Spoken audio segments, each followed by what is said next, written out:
안녕하세요. 사연 읽어주는 남녀입니다.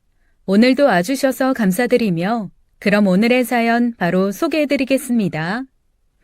여러분 금묵자흑이라는 말 아시나요? 먹을 가까이 하다 보면 자신도 모르게 검어진다는 뜻으로 사람도 주위 환경에 따라 변할 수 있다는 것을 비유한 말이에요. 나쁜 환경에 지속적으로 노출이 된다면 자신도 모르게 그릇된 방향으로 나아가게 된다는 것이죠. 비슷한 말로는 까마귀 노는 곳에 백로야 가지 마라라는 말도 있습니다. 안녕하세요. 저는 현재 경기도 모 도시에서 평범하게 살고 있는 주부입니다. 아들 하나 딸 하나 낳아 남편과 살고 있죠. 저는 처음 사연남녀에서 여러 사연들을 들었을 때 정말 저런 사람들이 있을까 싶었어요. 왜냐하면 제 주변에는 정말 평범한 사람들만 있었거든요. 저희 엄마도 사연 채널에 나오는 막장 시어머니와는 거리가 먼 사람이었고 저희 오빠도 대놓고 바람을 피우고 다니는 사람과는 완전히 다른 부류의 사람이었죠. 그런데 제가 실제로 겪어보니 알겠더라고요. 사람은 언제든지 너무나 쉽게 미쳐버릴 수 있다는 것을요. 앞서 말씀드린 금묵자흑, 사람은 결국 보고 듣는 것으로 배우며 그것을 토대로 인격이 형성된다는 것이죠. 저는 그런 이유로 저를 지키기 위해 친정과 연을 끊었습니다. 제가 미쳐버리지 않기 위해서요. 당뇨와 대상포진으로 고생하며 남편도 없이 사는 친정엄마와도 암에 걸렸다가 간신히 완치하고 언제 다시 재발할까봐 겁에 질려 사는 하나뿐인 친오빠하고도요. 이런 제가 너무 냉정한 인간이라 생각이 되시나요? 지금부터 제가 이렇게 살아남을 수밖에 없었던 이유를 소개해 드리겠습니다. 제게는 저보다 2살 많은 오빠가 있어요. 잘나게 생기지도 못하고 운동도 못하는 오빠는 어려서부터 크게 주목받지 못하는 아이였어요. 다만 공부는 좀 잘했는데 반에서 늘 1, 2등 하는 아이들에게 밀려 그마저도 눈에 띄는 수준은 아니었습니다. 그냥 저냥 평범한 학생이었는데 고등학교를 진학하며 오빠의 힘겨운 학창시절이 시작되었죠. 키도 작고 몸도 작은 오빠는 당시 노는 무리들의 표적이 되곤 했어요. 지금 사회적으로 문제가 되는 왕따 문제처럼 심각하지는 않았지만 오빠 입장에서는 충분히 괴로운 학교 생활이었을 겁니다. 무엇보다 여드름이 얼굴 가득 피어오르던 오빠는 여학생들 사이에서도 기피 대상이었죠. 그래서 오빠는 더욱 내성적으로 변했고 주말에 불러주는 친구 없이 집에만 있는 날들이 많았습니다. 그리고 오빠의 고2 여름방학 때 수십 년간 비극의 씨앗이 될 그 사건이 생기고 말았죠. 가끔 저는 생각을 합니다. 제가 그 친구와 친구를 하지 않았더라면, 아니 그날 집으로 그 친구를 데려오지 않았더라면 저희 가족에게 생긴 이런 비극은 일어나지 않았을까 하고 말이죠. 저는 오빠와는 달리 교우 관계가 원만했어요. 반 아이들과 모두 친했고 특히 친한 친구 무리도 있었죠. 방학이 되어도 그 친구들과 어울리기 위해 매일 외출을 하곤 했으니까요.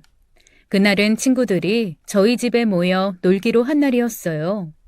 아빠는 일을 나가셨고 엄마는 이모를 보러 간다며 나가셨기에 친구들이 저희 집에 다들 모인 거였죠.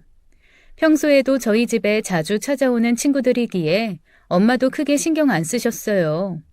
친구들이랑 피자나 시켜 먹으라고 돈을 두고 가셨죠. 그 무리에는 여름방학 직전 전학을 온 친구도 있었습니다.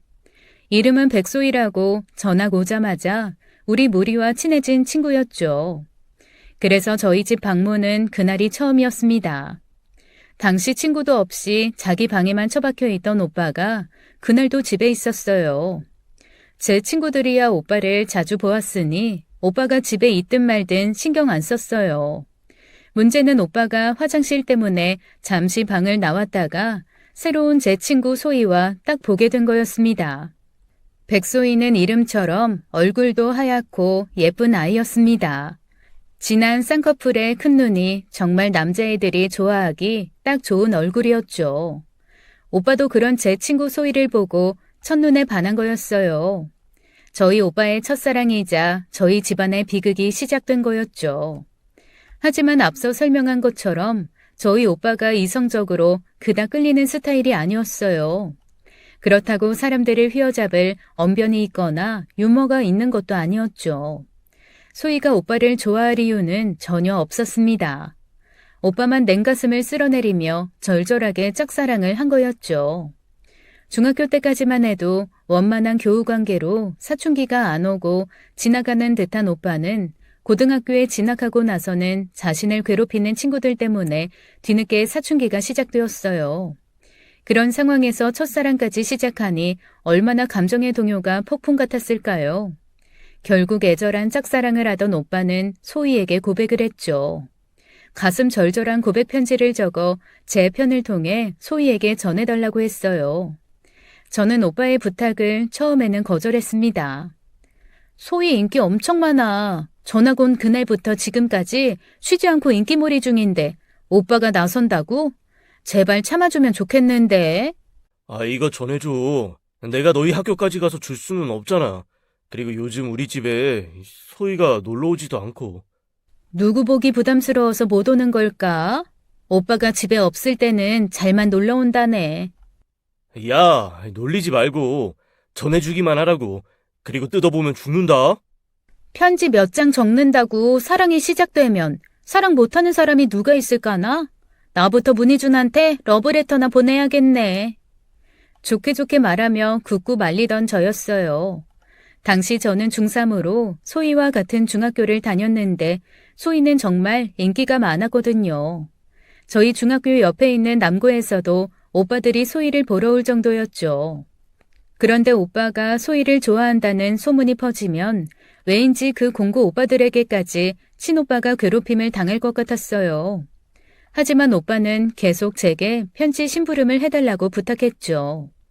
결국 제가 오빠 부탁을 들어주지 않자 오빠는 다른 방법을 찾아냈어요. 저희 중학교 앞에서 기다리다가 등교하는 소희에게 편지를 주는 거였죠. 그날 소희는 오빠 편지를 반 친구들과 돌려보았어요. 그리고 그 편지가 옆반에도 갔고 또 그 옆옆반에도 갔죠. 제가 그 편지를 찾아서 찢어버릴 때까지 전교를 돌아다니고 있었어요. 절절한 오빠의 사랑 고백이 전교생의 비웃음을 사는 편지로 바뀐 거였죠. 이 소문은 바로 오빠네 고등학교까지 퍼졌습니다. 오빠를 괴롭히던 학생들은 오빠에게 주제 파악 안 되냐며 놀리기 시작했죠. 저는 이 일로 소희에게 굉장히 화를 냈어요. 우리 오빠 고백을 안 받아주면 그만이지 그걸 조롱하고 놀리면서 이렇게 크게 소문낼 일은 아니잖아요. 무엇보다 자기 마음에 안 드는 상대라고 고백 편지를 전교생에게 돌려보며 조리돌림 시킨 일은 정말 경악스럽더군요. 저와 친한 친구들도 모두 제 편을 들어줬죠. 소희가 선을 넘어도 한참 넘었다고요. 그래서 그날 이후 소희와 절교를 했어요. 소희는 다른 친구들과 친해지려 노력하더니 이내 제게 사과를 했습니다. 다른 친구들도 이기적인 소희와 놀아주지 않았기에 왕따를 피하기 위한 사과였죠. 제가 받아줄 리가 있나요? 결국 소희는 저희 무리에 다시 끼는 조건으로 저희 오빠와 사귀었습니다. 자기가 만든 소문을 종식시켜야 했으니까요. 그 인생 최대의 굴욕을 당한 오빠는 소희의 사귀자는 말에 무슨 여왕님 대하듯 소희를 대하더군요. 자존심도 없나 싶었어요. 결국 오빠는 소원대로 첫사랑 소희를 만났지만 이게 어디 사귀는 건가 싶을 정도였죠. 소희는 오빠에게 이것저것 요구하며 선물을 뜯어가기 시작했어요. 멍청한 오빠는 문제집 사야 한다며 엄마에게 돈을 받아 소희 선물을 샀고 나중에는 급식비까지 털어 소희 반지를 사다 바치더군요. 말 그대로 갑을 연애였어요. 소희가 갑, 우리 오빠가 철저한 을이었죠. 오빠는 소희 한마디에 죽는 신용까지 하는 팔푼이었습니다. 제가 이런 식으로 우리 오빠 뜯어먹을 거면 그냥 헤어지라고 했어요. 하지만 소희는 끝까지 오빠를 뜯어먹더니 지가 고등학교에 진학하는 날 아주 쉽게 저희 오빠를 차버렸습니다. 저와 다른 고등학교에 진학을 하니 제가 필요 없어진 거였고 그래서 더 이상 저희 오빠와 사귈 필요가 없어진 거였죠. 나중에 알고 보니 소희는 학원의 다른 오빠와 제대로 사귀고 있었어요. 한마디로 저희 오빠를 만나던 당시 양다리를 하고 있던 거죠. 아니, 정확하게는 양다리가 아니네요. 그저 오빠를 이용하면서 사귀는 척을 한 거였죠. 소희와 이별 선언과 양다리였다는 것을 알게 된 오빠는 그 얌전하던 사람이 소리에 소리를 지르며 방에서 울더라고요. 오빠가 안쓰러우면서도 대놓고 널 벗겨먹겠다 선언한 소희한테 당한 오빠가 한심스러웠죠. 뭐 한편으로는 좋은 점도 있었어요. 그렇게 대차게 사랑에 대인 오빠는 고3부터 미친 듯이 공부를 하더라고요. 아마 당시 오빠를 비웃던 무리들 말 때문이었겠죠. 얼굴도 별로, 덩치도 별로, 운동도 못해, 예술 감각도 없어. 네가 잘하는 게 뭐냐는 말이었어요. 사실이었습니다. 그러니 오빠가 살 길은 딱 하나, 공부였죠. 고3에 미친 듯이 공부를 하던 오빠는 재수를 하더니 의대에 진학을 했어요. 오빠의 의대 합격 소식에 저 인간이 미쳤나 싶었죠. 정말 독하게 마음을 먹었나 싶었어요. 의대까지 갈 거라고는 정말 상상도 못했거든요. 어쨌거나 졸지에 의대생 아들을 둔 엄마 아빠는 그야말로 입이 찢어져라 좋아하셨어요. 그리고 다음에 아빠는 오빠의 입학식도 못 보고 돌아가셨습니다. 교통사고였어요. 그때는 아빠가 떠난 게 너무나 슬퍼 견딜 수 없었는데 지금 생각해보면 우리 가족 모두가 미쳐버린 그 사건을 못 보시고 떠나신 게 어찌 보면 다행이 아닐까 싶기도 합니다. 오빠는 의과대 6년, 수련이 전공이 5년을 거치는 동안 몇 번의 연애를 했어요. 그중 첫 번째 연애는 제 친구의 언니를 소개받아서 했죠. 그때 저는 오빠의 연애관이 정말 이상하게 변했다는 것을 알 수 있었습니다. 무언가 복수심, 보상심리가 크게 작용하는 듯 했어요. 그리고 연애를 해도 길게 하지 못했죠. 첫 번째 연애는 고작 3개월 만에 끝났고 나중에 친구와 함께 놀다가 우연하게 만난 오빠와 사귀었던 언니는 저희 오빠를 사이코라고 비난하기에 이르렀어요. 네 오빠 잘 있어? 미친놈이 의사라니 세상 말세다. 그지? 정신병원에 들어가 있어야 할 놈이 의사를 하네. 참나. 그저 서로 성격이 안 맞아 생긴 일이라고 생각했지만 이어서 생기는 사건들로 인해 저는 오빠가 좀 이상하다는 것을 알게 되었죠. 한밤중에 저희 집까지 찾아와 오빠에게 욕설을 하는 언니가 있었어요. 당시 늦은 시간 집으로 들어가던 저는 언니와 오빠가 싸우는 장면을 보게 되었죠. 자세한 내막을 알 수는 없지만 문제가 되는 것은 오빠의 갑질이었어요. 의대생은 바쁘죠. 연애를 하기 힘들 만큼이요. 그래서 사귀는 언니가 오빠를 만나기 위해 오빠 편의를 봐주었어요. 오빠가 정하는 시간과 장소에 맞게 데이트를 하러 나왔다는 것이었죠. 그런데 오빠가 그럴 때마다 마치 일부러 그러는 듯 약속을 펑크냈다는 것이었어요. 오빠가 바빠서 그런 것일까 생각하다가도 한두 번이 아니라는 말에 오빠를 이상하게 생각하게 되었죠. 또 한 번은 오빠 여자친구의 친오빠가 저희 오빠를 찾아온 적이 있었습니다. 오빠가 그 여자분과 잠자리만 하고 연락을 끊었다는 것이었어요. 잠자리 전에는 사탕발림으로 그렇게 잘해주더니 막상 잠자리를 한번 가지니 오빠가 그 다음부터 연락을 차단했다는 것이었죠. 아무리 남녀관계의 일은 아무도 모르는 거라지만 이런 예의 없는 행동이 어디 있냐며 따지러 온 오빠 여자친구의 친오빠에게 저희 오빠가 비아냥거리면서 이주거린 거였죠. 그런 못생긴 여자 사귄 게 아니라 하룻밤 자는 원나잇이었다고요. 그 말에 격분한 여자친구의 친오빠가 주먹을 휘둘러 한바탕 주먹 다짐을 하는 일까지 생겼습니다. 경찰까지 와서는 일이 커지는 듯 했지만 의대생인 오빠에게 문제가 생길까봐 저희 부모님이 100배 사죄를 해서 일을 무마시킨 적도 있었어요. 싸움 이야기가 나와서 하는 말인데 앞서 말씀드린 것처럼 오빠는 키도 작고 몸도 왜소해요. 그럼 저 주먹 다짐에서 오빠는 맞기만 했을까요? 아니요. 자기보다 10cm가 넘게 큰 여자친구의 친오빠를 저희 오빠가 일방적으로 때렸습니다. 오빠는 대학 입학할 즈음 격투기도 배웠어요. 고등학교 동창들을 만나면 가만두지 않겠다면서요. 그때 제대로 눈치를 챘어야 했었죠. 오빠가 조금씩 미쳐가고 있다는 것을요. 아무튼 이런 비슷한 일이 여러 번 있었어요. 모두 오빠의 갑질 연애에 비롯한 문제였습니다. 누가 봐도 정상적이지 못했어요. 그때 생각했죠. 첫사랑과의 일이 상처가 되어 저렇게 삐뚤어졌나 하고요. 하지만 제가 오빠 연애까지 신경 쓰며 뒤처리를 할 처지가 아니었어요. 당시 저도 대학교를 졸업하고 취업이 안 되어서 탈모가 올 정도로 스트레스를 받고 있었으니까요. 그러다가 중학교 동창회가 열렸어요. 저는 고등학교와 대학교에서 친한 친구가 많지만 모든 것을 터놓고 말할 수 있는 진짜 친한 친구들은 중학교 친구들입니다. 중학교 때부터 지금까지 친구 관계를 유지하고 있는 아이들이었죠. 오랜만에 중학교 동창회가 있다는 말에 당시 취업 문제로 받고 있던 스트레스를 풀고자 동창회에 나갔어요. 자주 못 보는 동창들도 그 자리에 나왔고 저는 평소 친하게 지내던 친구 무리와 자리를 잡았죠. 이런저런 사는 이야기를 하며 맥주를 홀짝이는데 술집 문이 열리며 누군가 들어오더라고요. 한눈에 누군지 알 수 있었어요. 제 오빠의 첫사랑 백소희였죠. 세월이 지나 이제는 예쁜 아가씨가 되어 있더라고요.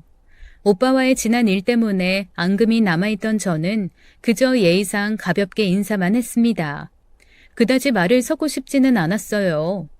백소희 저것이 저희 오빠에게 무슨 만행을 저질렀는데요. 그런데 소희는 그 모든 것을 잊기라도 한 듯 반갑게 제게 인사를 하고는 제 친구들 무리가 있는 테이블에 자리를 하더군요. 너무 뻔뻔하게 반가워하니 제 친구들도 당황해하며 인사를 받았어요. 저도 그랬고요. 예의상 그동안 어떻게 지냈냐부터 시작해 몇 가지 질문이 오고 갔어요. 알고 보니 소희는 고2 때 가족들과 함께 이민을 갔더라고요. 한국으로 다시 돌아온 것은 1년 전이라고 했습니다. 그래서 동창회에 오고 싶었는데 그동안 못 온 거라고 했어요. 동창회가 끝나고 다시 집으로 왔어요. 백소희가 이제 한국에 자리 잡고 계속 한국에서 산다는 말이 조금 걱정이 되더라고요. 혹시나 오빠를 마주칠까 봐요. 오빠에게는 소희 소식을 전하지 않았습니다. 오빠의 지난 상처와 트라우마를 굳이 끄집어내고 싶진 않았죠. 그리고 소희의 일은 까맣게 잊을 쯤이었어요. 동창회 후 한 달 정도 지났을 때 엄마 심부름으로 오빠가 지내는 오피스텔에 갔죠. 당시 오빠는 전공의 과정 막바지에 있었는데 대학병원 근처 오피스텔에서 혼자 지내고 있었어요. 거의 병원에서 살다시피 하니 오빠 자취방은 짐도 별로 없더라고요. 냉장고를 열어보니 생수와 맥주 그리고 단무지만 있더군요. 이날 걱정한 엄마가 제게 반찬 심부름을 시킨 거였어요. 근처 마트에서 햇반도 사서 채워두었죠. 밥이나 잘 먹으면서 일하라고요. 그렇게 정리를 하고 오피스텔에서 나오는데 오피스텔 엘리베이터가 제 앞에 딱 서더니 문이 열렸어요. 그리고 그곳에서 나오는 사람의 얼굴을 보고 기겁을 했습니다. 소희였어요. 어머 깜짝이야. 네가 여기 왜? 소희가 저희 오빠가 사는 오피스텔 층 엘리베이터에서 내리더군요. 어머 미주야, 여기서 만나네. 나 사실 너희 오빠 다시 만나. 밤에 오빠가 집에 온다고 해서 미리 온 거야. 맛있는 식사 챙겨주려고. 오빠를 다시 만난다고요? 당시 너무 당황해서 말이 제대로 나오지 않았습니다. 할 말은 많은데 머릿속에 인지 부조화가 생기는지 한국말이 안 나오더라고요. 아니 어쩌다가 이 둘이 다시 만나나 싶었죠. 그 순간 딱 드는 생각은 이거였어요. 뭐야, 우리 오빠 의사 되니까 다시 들러붙는 거야? 그렇게 버릴 땐 언제고 이제 다시 만난다고? 이거 제대로 미친 애 아니야? 소희 손에는 장바구니가 들려 있었고 음식 재료들이 들어 있었죠. 어영부영 그 자리를 벗어났어요. 오빠에게 바로 연락을 했죠. 백소희 만나냐고요. 오빠한테 아주 짧은 단답 문자가 왔어요. 그렇다고요. 황당해서 말도 안 나왔습니다. 오빠는 그날 이후로 엄청 빠른 속도로 충격 소식을 연달아 내놓더라고요. 제가 오빠 오피스텔에서 소희를 본 그 다음 주에 오빠가 엄마에게 상견례를 진행한다고 갑자기 통보를 했어요. 엄마도 오빠의 말에 저처럼 당황했죠. 한동안 연애하는 모습을 안 보이던 오빠였거든요. 정신을 차린 엄마가 결혼 상대에 대해 묻자 오빠는 그저 제 중학교 친구였다고 말했습니다. 그 순간 엄마의 시선이 저를 향했죠. 어서 어떤 여자인지 모든 것을 요목조목 토해내라는 듯한 눈빛에 저는 소희에 대해 설명을 해줬어요. 공부도 적당히 잘했고 얼굴이 예뻐서 학교에서 인기가 많았다. 고2 때 캐나다로 이민을 가서 얼마 전에 한국으로 돌아왔다고요. 그 이상은 모르겠다고 말했어요. 사실이었죠. 최근 소희가 어찌 사는지 아는 건 없었어요. 오빠의 첫사랑이었고 그 때문에 엄마가 매일 울고 아빠가 오빠 뺨을 때릴 정도의 사춘기를 심하게 겪게 만든 장본인이라는 말은 참아 못했습니다. 그렇게 갑작스러운 결혼 일정이 진행되었어요. 오빠가 말한 다음 날 소희가 저희 집에 인사를 오더니 이어서 그 다음 주에 상견례를 진행했습니다. 너무 빠른 결혼 진행에 제가 다 정신이 없었어요. 이게 맞나 싶었지만 오빠는 싱글벙글하니 좋아하더군요. 하긴 첫사랑과 결혼이라니 얼마나 좋겠어요. 다만 그 첫사랑에게 처절하게 당했던 기억이 오빠 머리에는 안 들어있나 싶었죠. 의사식이나 된 오빠가 머리가 나쁠 리는 없었습니다. 자기가 좋다는데 제가 어떻게 말릴 수가 있었겠어요.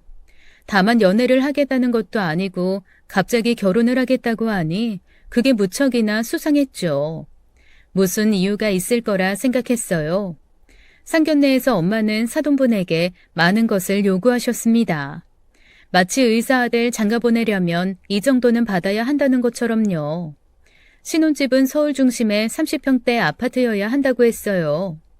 그 집을 소희의 부모님, 즉 오빠의 장인 장모 되시는 분들에게 해오라고 하셨죠. 이 정도 집이면 엄마가 손해보는 거라고 대놓고 말했어요. 오빠를 탐내는 사람들 중 병원 개원까지 해준다는 사람들 많았다면서요. 생색을 내듯 말씀하셨어요. 그리고 엄청난 예단도 요구하셨죠. 이게 말로만 듣던 의사 아들 장사로구나 싶었습니다. 그 상견례 자리에 앉아있기조차 부끄러웠어요. 저는 고개도 못 들었죠. 하지만 소희 부모님은 저희 엄마의 요구를 단 하나도 해줄 수가 없다고 했습니다. 형편이 안 된다면서 죄송하다고 고개를 숙이셨죠. 소희 집은 중학교 때까지만 해도 엄청 잘 산다는 소문이 자자했었어요. 그러니 이민까지 갈 수 있었겠죠. 그동안 무슨 일이 있었나 순간 궁금했지만 속으로만 생각했습니다. 엄마는 사돈의 말에 버럭 화를 내셨어요. 의사 아들을 공짜로 데려가는 거냐고요. 자리에서 일어나 소리를 치시는데 그 순간 제가 알던 평소의 엄마인가 싶었습니다. 엄마는 저런 사람이 아닐 거라고 굳게 믿은 저였거든요. 한참을 엄마는 사돈 되시는 분에게 예의라고는 찾아볼 수 없을 정도의 큰 소리를 치시고는 자리를 박차고 나가셨어요. 이 결혼 시킬 수 없다면서요. 그 순간 저희는 철저하게 갑이었고 소희 부모님은 을이었죠. 고개를 숙이고 한마디도 못하시더라고요. 제가 다 죄송했어요. 그렇게 집에 돌아온 엄마는 오빠에게 결혼 다시 생각해본다고 했지만 오빠의 결심은 변함이 없었습니다. 집도 못 해와 병원도 못 차려줘. 차도 못 뽑아줘. 대체 의사사위 받으면서 해오겠다는 게 뭐니? 하다 예단으로 명품 가방도 형편상 어렵다는 거지 같은 집구석에 널 장가 보내려고 내가 그렇게 고생한 줄 아니? 엄마가 결혼하는 거 아니고 내가 하는 거야. 내가 소희 사랑해서 결혼하겠다는데 집이 뭐고 차가 뭐야. 장인 장모님한테 정식으로 사과하시고 결혼 진행해요. 오빠의 고집을 막을 수는 없었어요. 엄마가 소희와의 결혼은 끝까지 안 된다는 입장에 서자 오빠는 그렇다면 엄마 없이 결혼식을 올리겠다고 했습니다. 난생 처음 보는 오빠의 고집에 나중에 엄마는 다 포기한 것처럼 네 마음대로 살라고 하셨죠. 하지만 절대 사돈에게 상견례의 물에는 사과 안 한다고 하셨죠. 나중에 소희에게 들어보니 소희 부모님은 저희 엄마가 사과를 안 한 것에 대한 불쾌함보다는 결혼이 어그러지지 않은 것에 대한 안도가 더 컸다고 했습니다. 대체 의사가 뭐길래 철저히 의뢰 입장으로 스스로를 낮추나 싶었어요. 아무튼 빛의 속도로 결혼을 진행하며 어느덧 소희는 신부 드레스도 고르러 다녔어요. 소희는 제가 동창이니 저와 함께 드레스를 보러 다니자고 하더군요. 한국에 돌아온 지 1년도 안 되어 친구가 하나도 없다면서요. 앞으로 제 손윗사람이자 새언니가 될 친구이고 오빠가 결혼까지 결심한 마당에 예전 일은 다 잊고 친해져 보자 싶었습니다. 그래서 흔쾌히 소희와 함께 드레스를 보러 다녔죠. 그런데 소희가 좀 이상했어요. 얘가 꽤나 말라서 날씬했거든요. 모델들처럼요. 그런데 은근히 똥배가 많이 나와 있더라고요. 매일 야식으로 단련한 저보다 배가 많이 나와 보였죠. 소희도 제가 자신의 배를 유심히 보자 웃으며 말하는데 저는 그 말에 경악을 했습니다. 티 많이 나? 임신 3개월이야. 그래서 결혼도 좀 서둘렀어. 뭐? 임신? 너 속도 위반이니? 충격이었습니다. 어쩐지 그래서 그랬구나 싶었죠. 결혼을 서두르는 이유가 이것이었어요. 늑대 같은 오빠놈 욕을 속으로 한 사발 해주고는 소희에게 축하한다고 간신히 인사를 건넸죠. 그렇게 소희 드레스를 같이 보러 다니다가 그 다음 주 오빠 오피스텔에 또 갈 일이 생겼습니다. 이전에 오빠에게 가져다 준 반찬통도 회수하고 새로운 반찬도 챙겨 넣어주기 위해 엄마의 엄명을 받아 오빠 오피스텔을 찾았죠. 냉장고에 반찬을 넣어두고 집을 나서려는데 소파에 명품 가방이 있었어요. 저번에도 본 적이 있는 가방이었죠. 오빠가 소희에게 사준 가방이었어요. 아마도 소희가 오빠 오피스텔에 놀러 왔다가 깜빡하고 두고 간 것이었겠죠. 가방을 슬쩍 들어보며 저한테 대보았습니다. 개집애, 이제 의사 사모님 되면 이런 가방 원하는 만큼 사서 들고 다니겠지? 좋겠네, 좋겠어. 오빠가 결혼에 성공한 걸까? 아니면 그 여우 같은 계집애가 성공한 걸까? 거울을 보며 가방을 대보는데 가방이 안 잠겨 있더라고요. 그만 가방이 기울면서 안에 있던 물건들이 쏟아졌죠. 저는 급히 물건들을 챙겨 소희 가방에 넣는데 그때 소희의 산모수첩이 보였습니다. 수첩 사이로 아이 초음파 사진이 살짝 삐져나왔죠. 저는 조카가 어찌 생겼나 궁금해서 수첩을 열어서 안을 보았어요. 이야, 진짜 콩알만하구만. 오빠는 좋겠어요. 나도 좋겠어요. 조카가 다 생기고. 그러다 순간 이상한 걸 발견했죠. 소희가 한국에서 오빠를 다시 만난 건 5월이라고 했어요. 짧은 연애를 하다가 아이가 생겨 급하게 결혼을 추진하는 거라고 했죠. 이때가 9월이었으니 오빠를 만난 지 4개월이 된 거였어요. 만나자마자 관계를 가져 임신을 했다면 소희 말대로 아이가 4개월이 된 것이 맞았죠. 그런데 산모수첩에서 보이는 진료 날짜는 4월부터 시작이 되어 있었어요. 아이 주수도 4월부터가 맞았고요. 그러니까 소희는 오빠를 만난 5월 이전인 4월부터 임신을 한 것이었어요. 어쩐지 4개월 치곤 배가 많이 나왔다 싶었죠. 오빠에게 확인을 해야 했어요. 여러 번 전화를 했지만 오빠가 바쁜지 통화가 안 되더라고요. 그러다가 저녁쯤 간신히 연결이 되었죠. 왜? 바빠. 들어봐. 오빠가 소희 만난 게 몇 월이야? 왜? 나 바쁘다고. 그런 쓰잘데기 없는. 말해보라고 이 등신아. 제가 속이 터져 소리를 치고 말았어요. 또 오빠놈이 소희에게 속아 뒤통수를 맞는 것 같았어요. 누가 보더라도 다른 사람 아이 임신하고는 의사 오빠와 갈아타기 결혼을 하려는 것처럼 보였거든요. 왜 갑자기 승질이야? 5월에 만났다고. 어린이날 지나서 병원에서 만났다고 저번에 말했잖아. 확실해? 확실히 5월이야? 바쁜 사람 붙들고 장난하냐? 5월이라고 몇 번을 말해. 오빠가 또 속은 거였어요. 소희를 5월에 만난 오빠가 무슨 기적으로 4월부터 임신을 시키나요?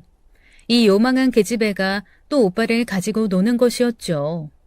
저는 오빠에게 충격적인 소식이 있다고 말하곤 병원 앞으로 나와달라고 했어요. 오빠가 투덜거리거나 말거나 무조건 나오라고 했어요. 그리고 병원으로 달려갔습니다. 한시가 급했어요. 병원에 도착하고 한참을 기다리니 오빠가 병원 로비로 나왔습니다. 저를 보자마자 한 소리 하려고 하길래 바로 본론을 이야기했죠. 소위 산모수첩을 들이밀면서요. 자, 눈이 있으면 봐. 소희가 임신을 한 게 4월부터야. 오빠 소희 5월에 만났다면서. 그런데 어떻게 오빠 아이를 임신하냐고. 제 말에 오빠는 저를 가만히 바라보더라고요. 내 아이라고 말한 적 없어. 어? 무슨 소리야? 연애하다가 아이 생겨서 급하게 결혼하는 거잖아. 아니야? 오빠 아이가 아니라고? 그래. 그럼 누구애야?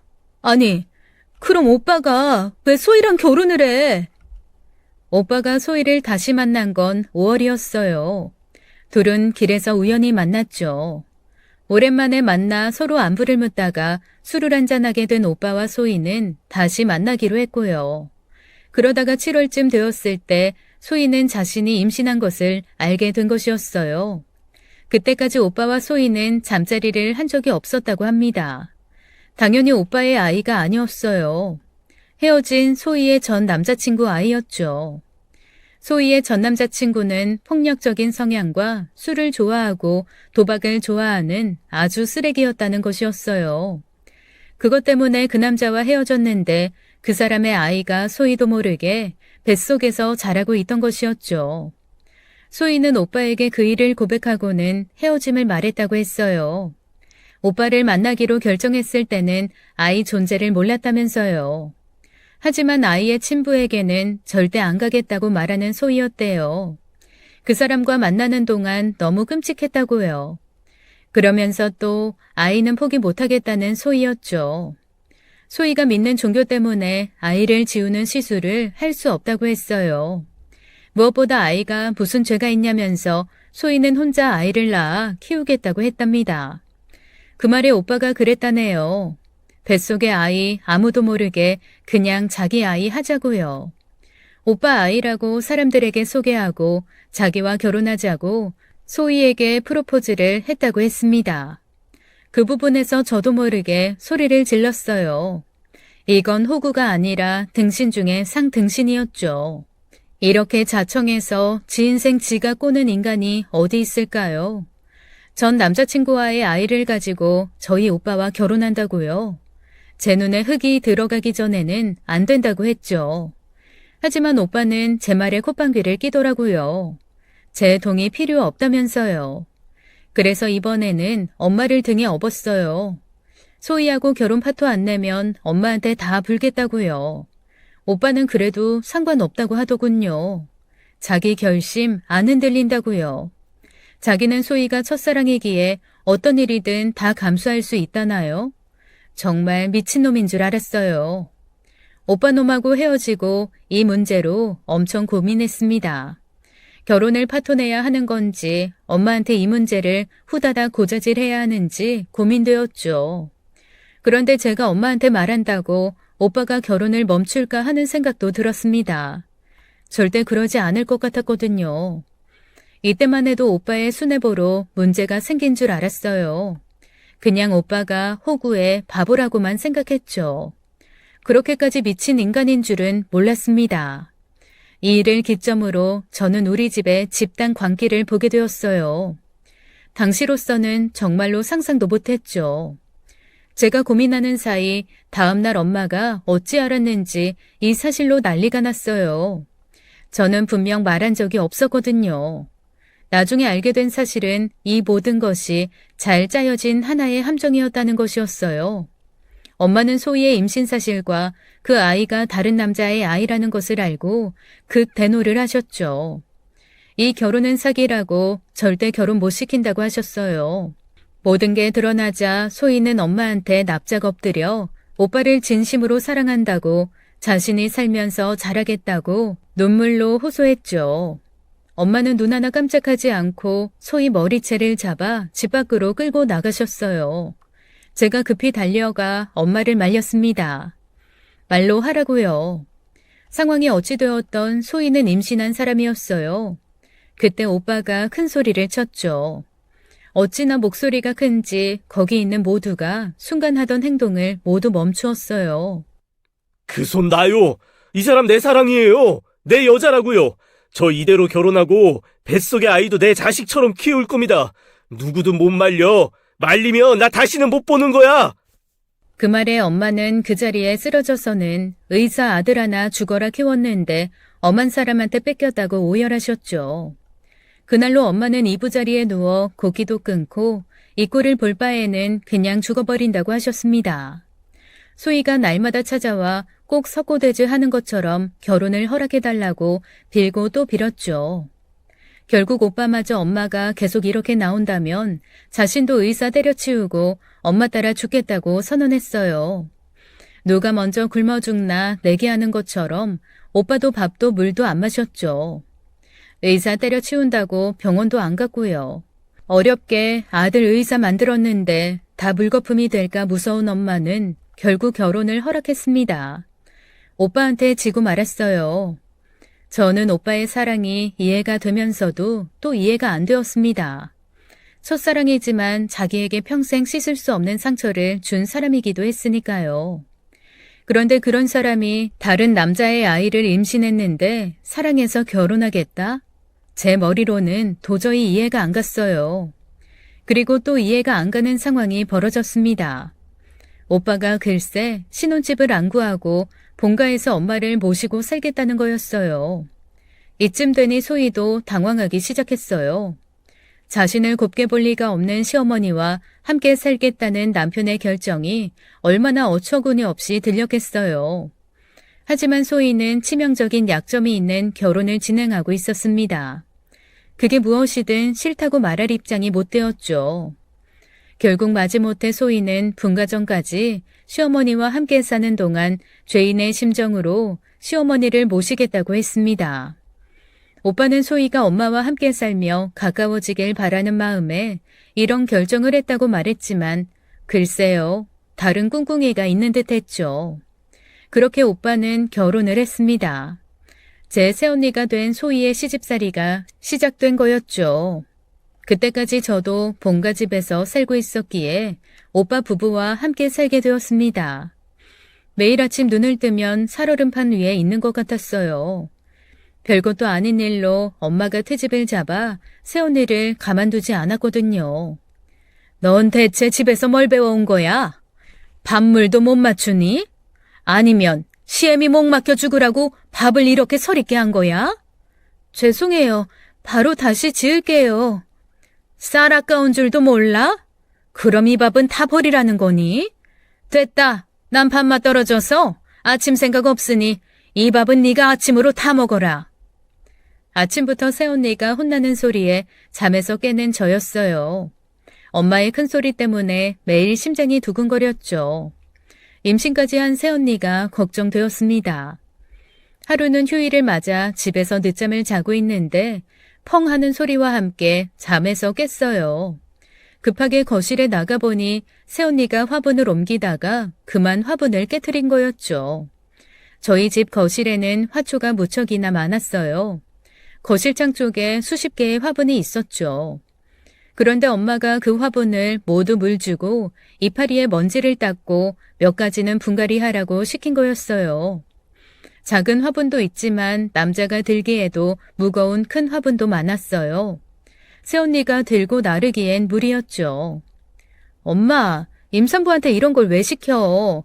그러다가 애 잘못되면 어쩌려고? 그럼 집에 며느리 들였는데 이걸 내가 하리? 애 잘못되면 뭐 어쩌라고? 그 애가 내 손주라도 되니? 뭐? 엄마 지금 그게 말이야? 아무리 그래도 그렇지. 죄송해요, 어머니. 제가 오늘 중으로 해둘게요. 노여움 푸세요. 상식을 넘어서는 엄마의 시집살이가 이해가 안 되었어요. 그리고 그런 엄마한테 절절매는 소희도 이해가 안 갔고요. 제가 아는 소희는 절대 저런 성격이 아니었거든요. 선을 넘는 엄마의 시집살이에 제가 중간에서 계속 적당히 하라고 말을 했지만 엄마는 말을 듣지 않았어요. 마치 일부러 새언니를 괴롭히는 것 같았습니다. 오늘 중? 얘 봐라. 점심 전까지 해두고 오늘은 갈비찜 먹고 싶으니까 점심까지 준비해둬라. 화분에 물 주고 분갈이 하려면 점심때까지 갈비찜 못 만들어요, 어머님. 갈비찜은 저녁에 드시는 게. 이게 한마디를 안 줘, 한마디를. 만들어두라고 하면 내 하면 될 것이지 꼭 그렇게 말을 붙여서 혼이 나야 직성이 풀리니?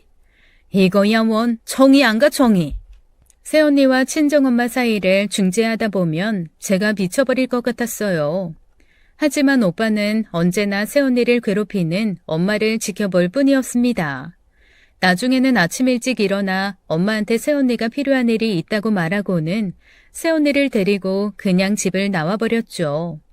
집에 있으면 새언니가 끊임없이 일을 해야 했으니까요. 그쯤엔 새언니도 만삭의 임산부였어요. 그래서 잘못될까봐 걱정도 많이 되었고요.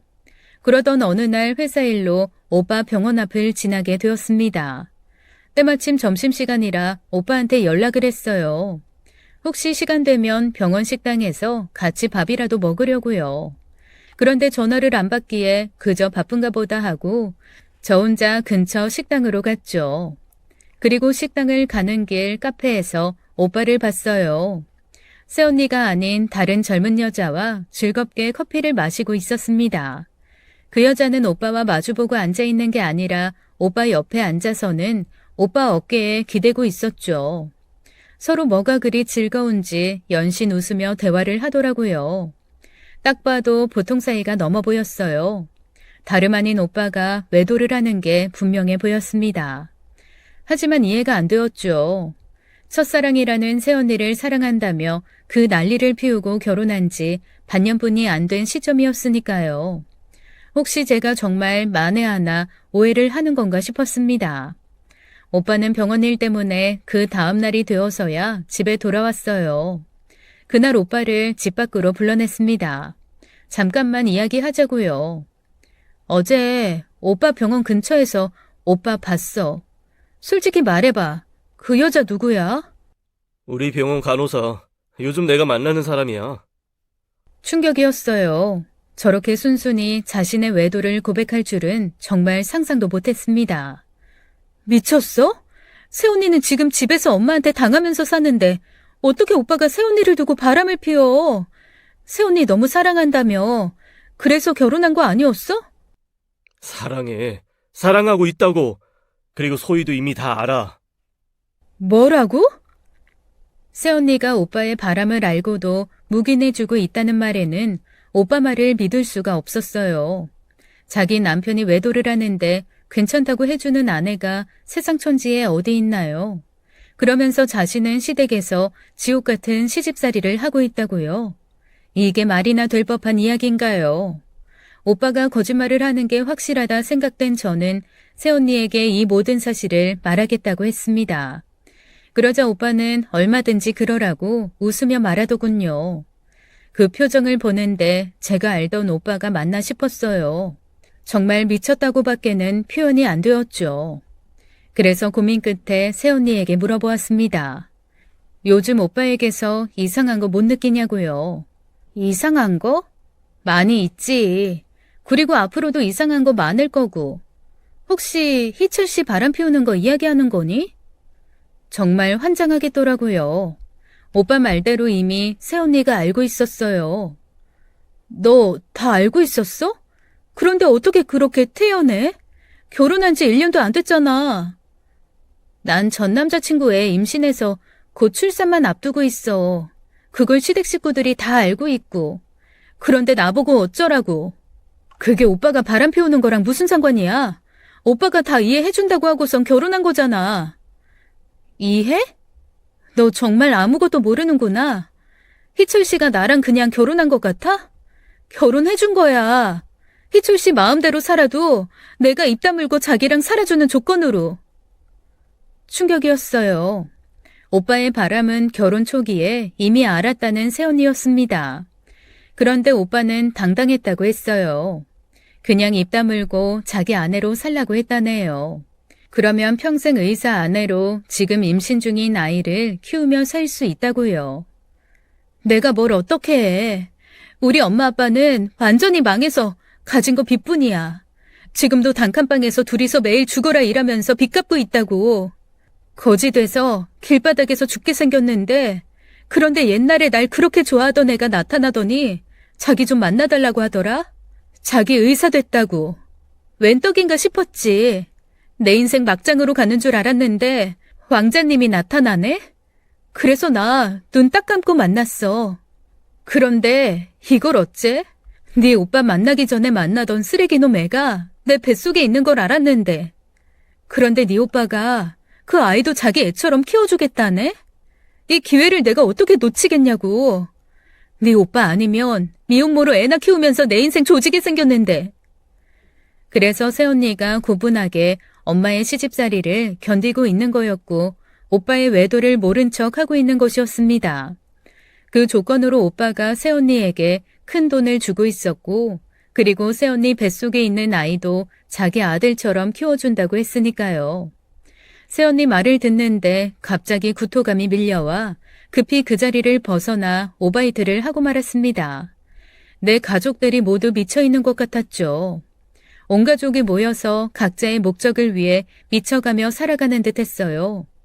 그러면서도 친척 결혼식이나 돌잔치 같은 가족 모임이 있으면 또 세상 행복한 가족인 척하며 모임을 다녀옵니다. 엄마는 세상 선한 시어머니인 척하고 있고 새언니는 세상에서 가장 행복한 며느리이자 아내인 척 연기를 해요. 오빠는 첫사랑과 결혼에 성공한 남자인 양 온 세상을 가진 표정으로 모임에 앉아 있는데 그 인간들을 보고 저는 정신병원에서 사는 것 같았습니다. 이 미친 집구석에서 탈출해야겠다고 생각했어요. 그리고 그 결심을 실행으로 옮기는 사건이 생기고 말았습니다. 새언니가 출산을 하고 몇 달이 지났을 때였어요. 어느 날 주말 요란한 소리와 함께 누군가 집 대문을 발로 두드렸죠. 놀란 제가 인터폰을 보니 어떤 아저씨와 젊은 여자가 서 있었습니다.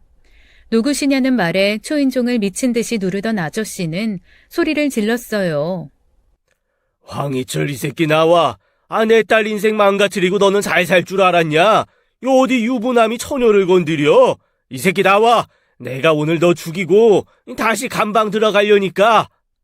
그 소리에 안방에 있던 엄마와 작은 방에 있던 새언니가 튀어나왔죠. 이게 무슨 소리야? 저 사람 지금 뭐라고 하는 거니? 아이 문 열어. 안에 있는 거 다 알아. 부수고 들어갈까?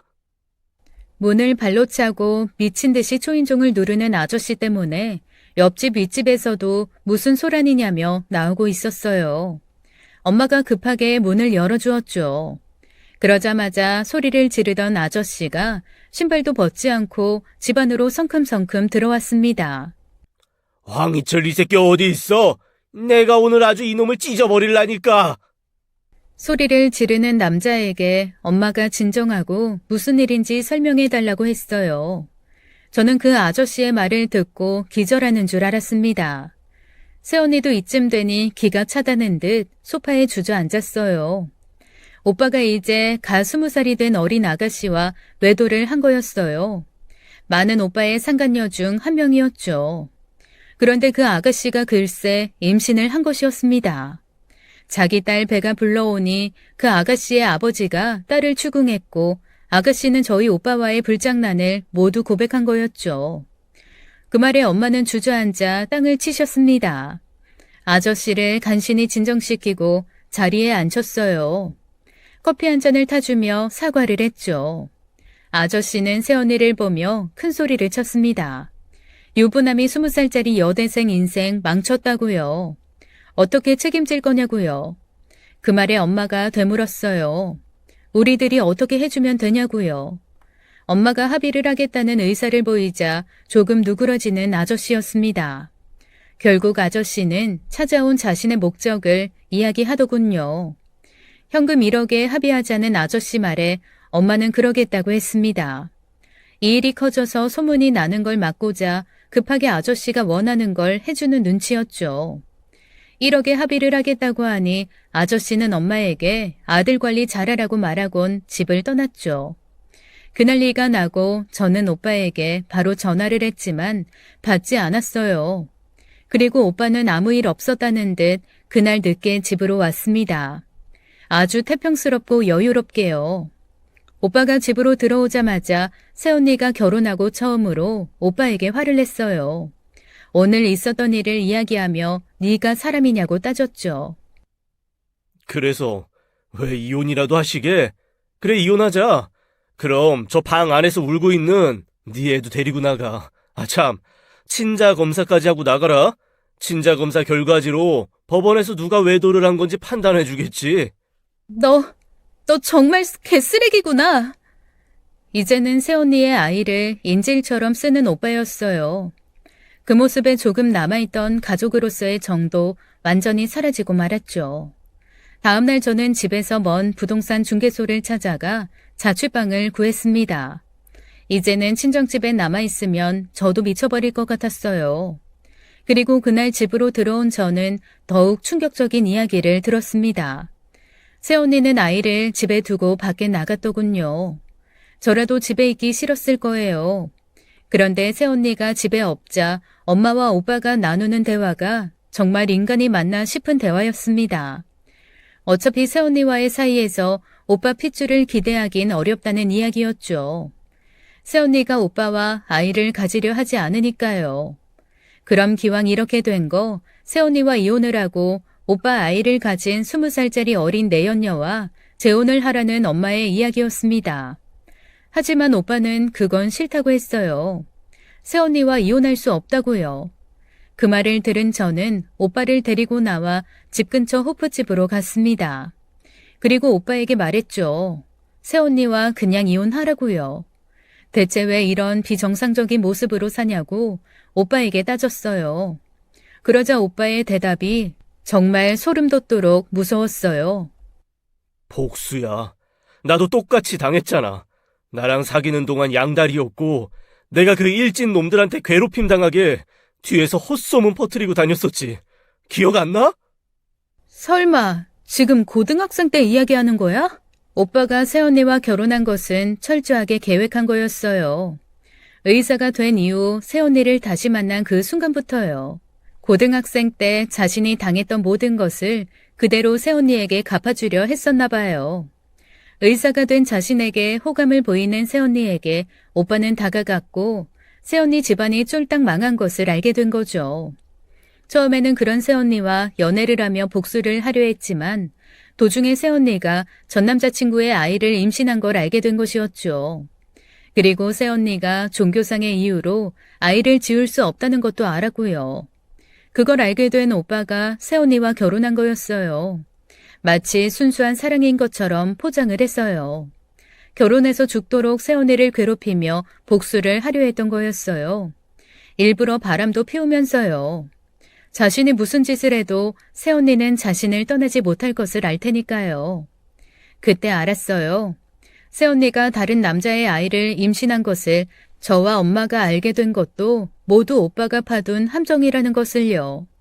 제가 그날 산모수첩을 발견한 것도 우연이 아니었습니다. 오빠가 제가 오피스텔에 찾아올 것을 알고 제가 볼 수 있도록 한 거였죠. 그쯤 되니 저도 오빠 부부를 그냥 포기해버렸어요. 저 미치광이 같은 사람들과 가족이라는 울타리로 더 이상 엮이고 싶지 않았죠. 오빠를 보고 있으면 한편의 사이코 드라마를 보는 것 같았어요. 저는 그곳에 더 이상 출연하고 싶지 않았습니다. 그냥 니들끼리 지지고 볶고 살라는 생각으로 관심을 끊었습니다. 그리고 1년이 지났어요. 어느 날 오빠가 갓 태어난 갓난아이를 데리고 집에 왔어요. 아무리 가족들을 포기하고 관심을 끊은 저라도 그 아이가 대체 누군지는 궁금하더군요. 그리고는 그 아이를 새언니에게 주는 오빠였어요. 오빠가 뭐라 하자 새언니가 미친 듯이 웃더라고요. 궁금증을 참지 못하고 제가 그날 밤 새언니에게 물었습니다. 그 아이 누구냐고요. 저번에 희철 씨 아이 임신한 여자애 기억하지? 그 애가 이번에 낳은 아이래. 그동안 자기도 남의 자식 키워줬으니까 얘도 나한테 키워달라고 하네? 새언니, 아니 소희야, 왜 그러고 살아, 어? 그냥 이혼해. 돈이 그렇게 중요하니? 내가 미친년 같지? 이쯤 되니 나도 재밌어. 네 오빠 어디까지 가나 지켜보려고. 나도 이제 손해볼 거 하나도 없어. 딴 주머니 찬 지 오래야. 자기 내연녀에게 돈을 주고 아이를 낳아달라고 했나 봅니다. 그리고 그 아이를 새언니에게 키워달라고 했고요. 그걸 또 자기 아들 핏줄인 손자 생겼다고 좋아하는 엄마였고, 오빠에게 자기가 잘 키워줄 테니 어서 돈이나 벌어오라고 말하는 새언니였어요. 그 길로 바로 집을 나왔습니다. 자취방을 구해 그냥 혼자 살았죠. 오빠는 물론 엄마 그리고 새언니와 연을 끊었어요. 어떠한 가족 모임에도 참석하지 않았죠. 그렇게 혼자 살다가 5년 사귀던 남자친구와 결혼을 했습니다. 남자친구에게 제 가족 이야기를 설명했어요. 그리고 제 결혼식에 아무도 부르고 싶지 않다고 했죠. 남자친구는 저를 이해해주고 스몰 웨딩으로 결혼식을 진행해 주었습니다. 결혼 후 한동안 연락이 없던 가족들에게서 어느 날 연락이 왔어요. 오빠가 이민을 간다고 연락을 했더라고요. 다시 한국에 안 돌아온다는 이야기에 마지막으로 한번 얼굴을 보러 그 자리에 나갔죠. 이제는 훌쩍 커버린 새언니의 아이와 오빠가 밖에서 데리고 온 아이, 그렇게 네 가족이 저를 보러 나왔더군요. 저는 잘 가라고 짧게 말해줬어요. 당신들 나름의 방식으로 그곳에서 잘 살라고요. 하지만 오빠는 이민을 가지 못했습니다. 그쯤 암을 발견했거든요. 암 치료를 하는 동안 오빠는 병원도 그만두었어요. 그러자 이제는 새언니가 오빠에게 복수를 하는 것처럼 어느 날 아이들을 모두 데리고 사라져버렸죠. 병원에 입원해 있는 오빠에게 찾아간 적이 있었어요. 소희한테 연락 없니? 새언니가 나한테 왜 연락을 하겠어. 나 이대로 죽을지도 모르는데, 어떻게 그렇게 애들을 데리고 도망을 가지? 오빠가 결혼하고 새언니한테 했던 행동을 생각해봐. 아마 다시 안 돌아오겠지. 내가 얼마나 사랑했는데. 복수를 한 것도 사실이지만 새언니를 사랑한 것도 사실이었다고 말하는 오빠였어요. 저는 그때쯤에는 오빠를 이해하는 것을 포기했기에 어떠한 대답도 하지 않았습니다. 나중에 들으니 오빠는 암 치료를 잘 마쳤다고 했어요. 다만 의사로 다시 복귀하지는 못했죠. 건강 때문이라기보다는 도망가버린 새언니를 찾느라고요. 지금은 완전히 폐인이 되어 고시원 단칸방에서 살고 있는 오빠입니다. 엄마도 그쯤 당뇨가 악화되어 실명 위기까지 갔다고 전해 들었어요. 한쪽 발은 합병증으로 잘났고요. 그리고 최근에는 대상포진으로 고생을 하고 있다고 했습니다. 그런데 한 번도 찾아가지 않았어요. 저는 절대 엄마와 오빠를 다시 찾지 않아요. 다시 그들을 찾았다가 제 남편과 아이들도 그 광기에 물들까 봐요. 그들의 광기에서 저를 지키고 제 가족을 지키기 위해서 저는 친정 식구들과 연을 끊었습니다. 지금까지 사연 읽어주는 남녀였습니다. 끝까지 시청해주신 여러분 감사드리며 저희는 다음 사연으로 돌아올게요. 감사합니다.